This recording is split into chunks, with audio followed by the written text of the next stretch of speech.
All right, it's Saturday morning, IHRA event number 2 at Milan Dragway. We have a rain delay, and so we're going to do a pit walk and just try to get some info and get some people's thoughts on this race and how things are going. So first off, we're going to start with Mr. Bob Man, we Harris. start right on the top. Yeah, we're going right to the top. How'd I walk into this? Yeah. All right, so Bob, this is your first experience here with IHRA.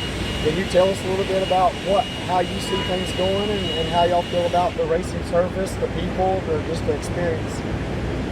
I'll be honest with you, Tony, you know, I'm a whole lot older than you, old buddy. I run with IHRA back in the late 70s, early 80s. This reminds me of those days. The good old days. I saw Robert Kenton in the trailer down there, and he's older than I am. So Yeah. But we pulled in the gate, and the lady comes out, and we sign up. She says, just go park. They park us. Then we go back and get our tech card. No hassle. And that's the way it used to be in IHRA. And I'll be honest with you, it's just been so smooth. I mean, I feel like, don't get me wrong, you know me, I love other organizations, I love IHRA, but I'm telling you, this IHRA is the real deal. And people come here, they're going to be very happy. Well, that's the point we want to try to get out over the next couple weeks is we want people to know this is legit, this is the real deal. The check's clear, the money's in the bank.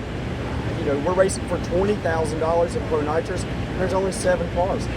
It's $500 to enter. No crew members. You don't have to pay for RV. None of that. It's $500 Yeah, in the race. we got 10 tickets, I think, that came in. Yeah.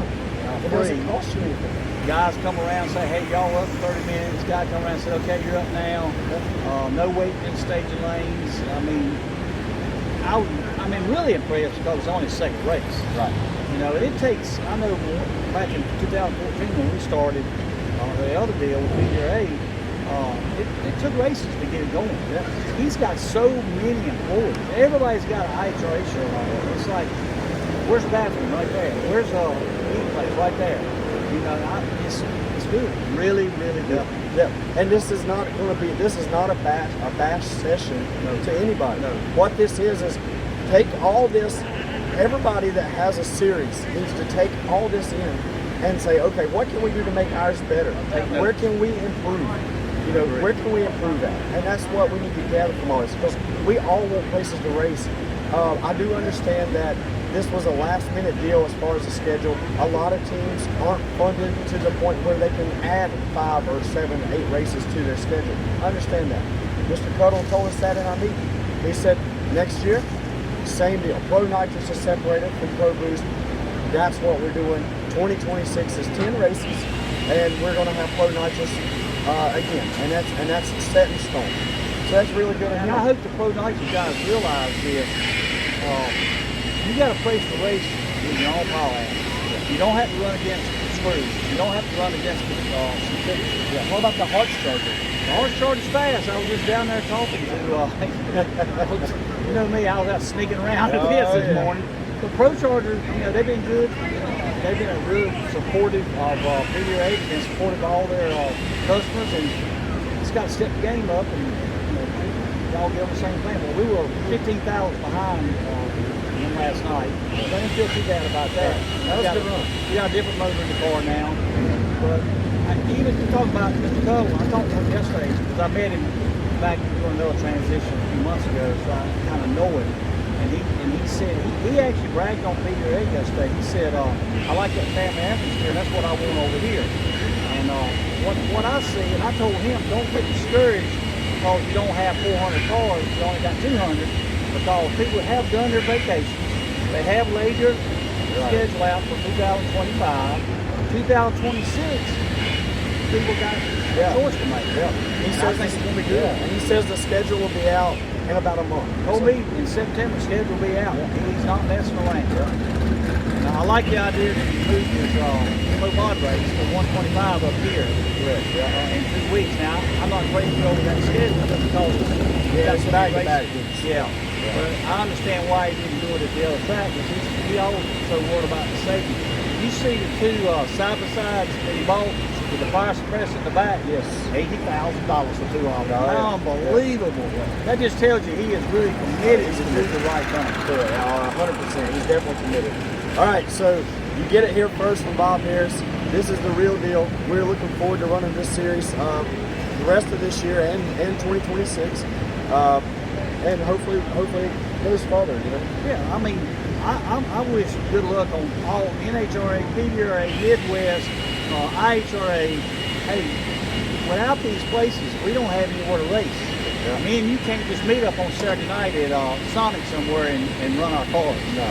So I just want people to support this series because they are really trying hard. Yeah. He said he had an 8-year plan and he ain't veering away from it. That's right. That's what we were told too. So hopefully it works out. We're looking forward to the rest of 2025 and then the 2026 season. Thank you, Mr. Bob. All right, here again with our buddy here, and what do you think, Greg? What do you think? How's your weekend going? A little slow starting in testing, but how's things progressed for you?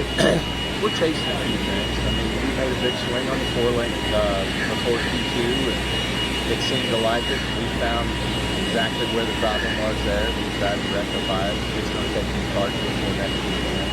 But, we'll be fine. The food's freaking awesome. The hospitality's awesome.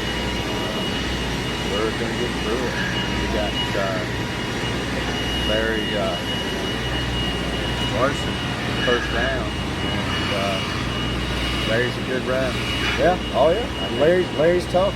So where did you end up in qualifying? I ended up 12. Okay. Ended up 12. Larry was 13, so we're out of the middle, and you can win from everywhere on these deals. Yeah. So we went from the first race in Columbus with IHRA, the first event. We're now at the second race. The pit area is full.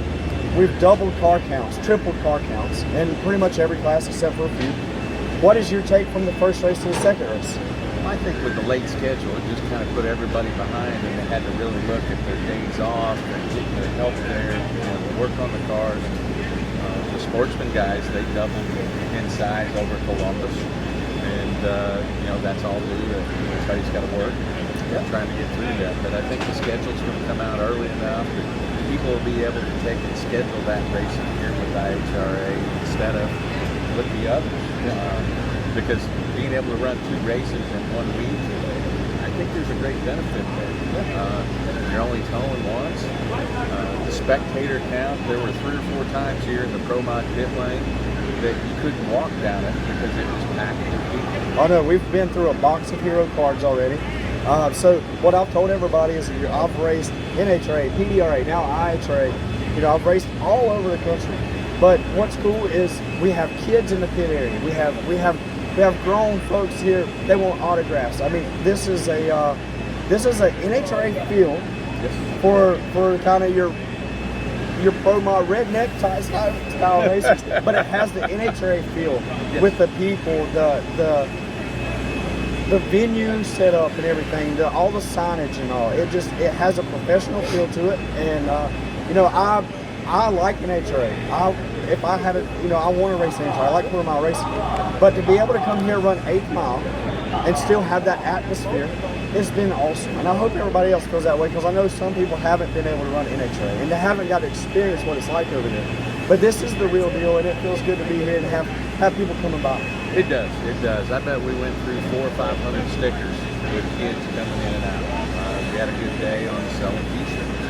So, when you get down to it, I think it's the best bang for the buck to show up on the track for every racer and every spectator.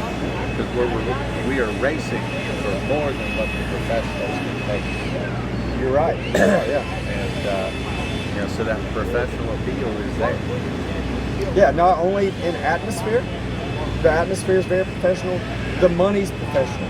We're finally racing for the purses that should be, and with basically no entry fee. Yeah. It ain't costing us $2,500 to run for $100,000. Right. There's none of that. No. It is and no crew member costs. I mean, No. so it is a good deal. Well, there you get to the crew member side. You get up to the top fuel guys, and those guys with their hard cards coming in and trying to figure out how they're going to get their sponsors and their local people and where they're racing in for the event. There's a lot of turmoil in that. And here you just roll in and, we get 10 passes for our Pro Mod team. And I think at the top fuel side, they get 20 or 25 or 30 to get their people in. Yeah. And we all race all over. So there's those towns that you come in, you go, I got this little company that they got 4 or 5 people we want to bring. What's it cost me to get them in? Well, there's a crew pass. And it's pretty easy to use now. So that was one thing that I wanted to talk about real quick is, so we got Pro Motor Vision doing behind the scenes, driver interviews, just content like that. And then Jay's able to put out content after the rounds. It can't be live just because of their deal. Which is very, very good. And, Well, I mean, and the other side is it's free. It's free. So there's no complaints because it went down. There's no bitching because some people can't get it. Now, you're on with the live stream that they've teamed up with. Speed Sport. Speed Sport. Yeah, it's done an awesome it's streamed job. all over All their social platforms. media platforms. Yeah, YouTube. So where I'm going to go with this is they have a great live stream. It's great. Jay's able to do this content behind the scenes, which is good for his people. Crave this type stuff. So the other thing that leads me to sponsorships, race car sponsorships. We're at a place right now with this atmospheric professionalism. We can sell sponsorship. This is a sellable venue. You can feel good about bringing people. You have nitro cars. You have nitro. You have alcohol dragsters, pro stock, 500 or Top mountain fuel bikes, bikes. top fuel motorcycles. There's something for everybody, and it's fun. You can bring your family here, and they can spend all day, and they can walk around and see all kinds of stuff. It's just a full day of fun. Well, and the people that we got calling the races, Tommy Johnson Jr. and Ken Stout, who doesn't love them? Right. And the ladies that do our top interviews, I mean, it's just a really good deal for their lives. Well, they didn't just grab 2 pretty ladies. Right. They grabbed ladies that were from the motocross side and were very deep and knowledgeable in it. And this is our second race in, and Tommy Johnson keeps feeding information, Ken Stout feeds some information. They've stopped by many racers to learn what's going on and how things work. So I was told by a little birdie that later this evening there might be a guest announcer in the towers. So we'll see. Might have something to do with Pro Motor Vision. I'm not sure. So. The announcer's voice is dying. Yeah, He won't be on TV, but he'll be on the speaker. Craig, we appreciate it. Thank you, Craig. Have a good one. Good luck today, Mom. We'll see you back here in 2 weeks, I'm sure. Yep. Wild Irish Engines, bet on black. Come and get your shirt.